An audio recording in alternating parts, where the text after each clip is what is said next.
नमस्कार, हिंदनामा न्यूज में आप सभी का स्वागत है। बड़ी खबर रीवा से है, जहां आपको बता दें मनगवा विधायक इंजीनियर नरेंद्र प्रजापति ने खोला मोर्चा। खुद पर लग रहे आरोपों को बताया सुनियोजित साजिश। मनगवा विधायक इंजीनियर नरेंद्र प्रजापति ने खुद और रीवा सांसद जनार्दन मिश्रा पर लगाए जा रहे आरोपों को बताया निराधार। कहा आरटीआई लगाकर करा ले जांच, लग रहे आरोपों पर भी बोला हल्ला। बता दें गत दिवस मनगवा विधायक इंजीनियर नरेंद्र प्रजापति पुलिस अधीक्षक कार्यालय रीवा पहुंचे और शिकायत दर्ज कराई है और उन पर और सांसद रीवा और जनपद अध्यक्ष विकास तिवारी पर लगाए जा रहे आरोपों को लेकर तीखा विरोध प्रकट किया है। चलिए आपको सीधा ले चलते हैं मनगवा विधायक इंजीनियर नरेंद्र प्रजापति के पास और सुनाते हैं कि मीडिया से रूबरू होकर उन्होंने क्या कुछ कहा है। 25 तारीख के बाद चल रहा है पेपर मीडिया में और सोशल मीडिया में कि जनपद अध्यक्ष जो विकास तिवारी हैं उन्होंने अभी भारतीय जनता पार्टी की ज्वाइनिंग की, जिसमें सम्मानित सांसद जी थे और समस्त भारतीय जनता पार्टी के भी कार्यकर्तागण थे, मंडल अध्यक्ष जी भी थे, मैं भी था। और उसके पश्चात ये मेरे ऊपर आरोप लगाया गया कि मेरी और उनकी डील हुई, जिसमें जो है सांसद जी को 1 करोड़ रुपए प्रदत्त किए जनपद अध्यक्ष ने और मुझे एक पौष इलाके में जमीन का प्लॉट दिया।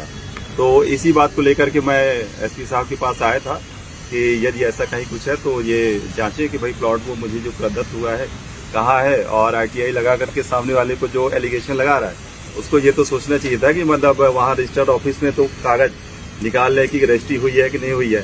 मेरे नाम अगर नहीं हुई है तो स्वाभाविक सी बात है कि अन्य कोई जो परिवार का सदस्य है तो उनके बारे में भी उनको पता लगाना चाहिए, बजाय इसके कि वो भारतीय जनता पार्टी के सेवक के ऊपर इस प्रकार से एलिगेशन लगाए। तो इस बात को लेकर के मैं एसपी साहब के पास आया था।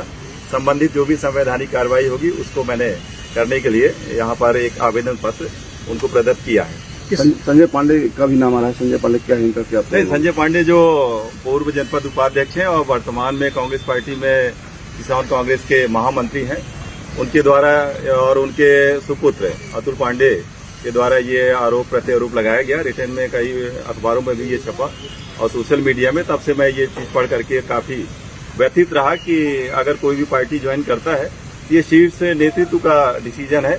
अगर उनके ऊपर किसी भी प्रकार के आरोप प्रत्यारोप हैं तो वो अलग केस है, अलग मामला है, उनके खिलाफ उनको लड़ना चाहिए, चाहे थाने में, कचहरी में, या जो भी विषय है। जैसे अल्पाय वर्ग सभी से संबंधित मामला है, तो जो भी विषय है, इस प्रकार से आरोप मेरे ऊपर जो लगाए गए, तो मैं इस बात को लेकर के यहाँ एसपी ऑफिस में आया था कि जो मुझे जमीन दी गई है और सांसद जी को पैसे दिए गए हैं तो इसकी तहकीकात करें और संबंधित लोगों के खिलाफ उचित संवैधानिक कार्रवाई की। पुलिस अधीक्षक महोदय से क्या आश्वासन मिला है? उन्होंने बोला है कि जो भी आपके ऊपर एलिगेशन लगाया गया इसको मैं दिखवाता हूँ। किसके द्वारा किया गया जी, मतलब कहीं सिद्धार्थ तिवारी द्वारा तो नहीं किया गया था? नहीं, अब ऐसा कोई मैं नाम नहीं ले रहा हूँ। 2 नाम तो सीधे सीधे वो ले रहा हूँ। अतुल पांडे जो कि प्रदेश कांग्रेस कमेटी में वर्तमान में महामंत्री के पद पर हैं और उनके सुपुत्र अतुल पांडे के आईडी में ये चीज जो है सोशल मीडिया में आप लोग भी देख सकते हैं। संजय पांडे अगर नाम डालेंगे या अतुल पांडे तो उसमें ये तमाम चीजें आपको मैटर मिल जाएगा कि और अब वर्तमान के युग में सोशल मीडिया भी एक प्रकार से दस्तावेज है। किसी के खिलाफ अगर आप कोई भी बात अगर लिख रहे हैं तो उसमें भी एक प्रकार से कोई न कोई कानूनी कार्रवाई की जिम्मेदारी संबंधित व्यक्ति की ही बनती है। तो जिस प्रकार से आरोप मेरे ऊपर लगा है कि मुझे प्लॉट दिया गया और सांसद जी को 1 करोड़ रुपए दिए गए, इसकी तहकीकात पुलिस अधीक्षक महोदय से करने के लिए मैं वहां पर उनको आवेदन पत्र देकर आया हूँ। ये आरोप है क्या निराधार है? ये पूरी तरीके से निराधार है। और अगर कहीं मतलब अगर उनको पैसे दिए तो उनको जा करके ढूंढे कि भाई कब दिए, कैसे दिए, किस बैंक से निकाले। और जहां तक मैं समझता हूं जमीन का जो टुकड़ा है वो तो हर हाल में वहीं पर रहेगा ना, उसे तो ढूंढा जा सकता है। और अगर जमीन का टुकड़ा नहीं मिला तो वहां रजिस्टर्ड ऑफिस में जा करके आरटीआई लगा करके या जो भी आवेदन है वहां से वो चीज निकलवाएं कि मेरे नाम पर क्या कोई प्लॉट लिया या दिया गया है। क्योंकि चुनाव के पहले जो भी मैंने जानकारी जमा की थी आज की डेट में यथावत है और वर्तमान में तो मैं जो चुनाव के खर्चे हैं उन्हीं को अभी कर्ज उतारने में लगा हुआ हूँ। जो भी विधानसभा से मुझे वेतन एक तरह से प्राप्त हो रहा है तो उनके माध्यम से मैं अभी तक उनको निपटाने में लगा हुआ। बाकी ये अनाप शनाप के जो आरोप लगाए गए इससे मैं बहुत ही व्यथित हूँ। और इसके साथ ही साथ भारतीय जनता पार्टी से चूंकि मैं जुड़ा हुआ हूँ तो कहीं न कहीं पर भारतीय जनता पार्टी के ऊपर भी छवि खराब होने का ये विषय आया। इसलिए मैं एसपी साहब के पास आया था कि संबंधित व्यक्तियों के खिलाफ उचित संवैधानिक कार्रवाई करें। ये सब आरोप विकास तिवारी में भाजपा के आने के बाद ये आरोप लगा है। हाँ क्या लगता है किसका हाथ होगा? ये तो कांग्रेस नहीं, का अब ये तो पता लगाना एसपी साहब का काम है ना। और भारतीय जनता पार्टी में कोई भी व्यक्ति आ सकता है।